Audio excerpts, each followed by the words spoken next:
Whether optimizing existing designs to cut weight or quickly gaining insight on new projects, Topology Study offers designers many new options to speed the development of highly optimized products.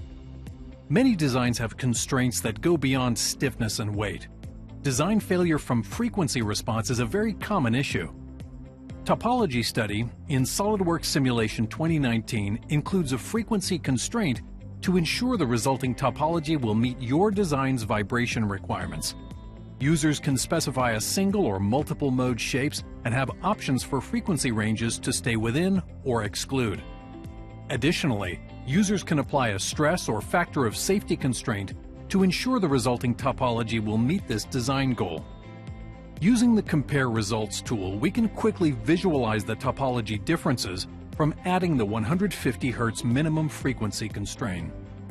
Finally, the smoothed mesh results can be directly exported to a solid mesh body for easier use in downstream processes. With Topology Study, finding the ideal shape to meet your design requirements is easier and faster than ever, speeding the design to manufacture process.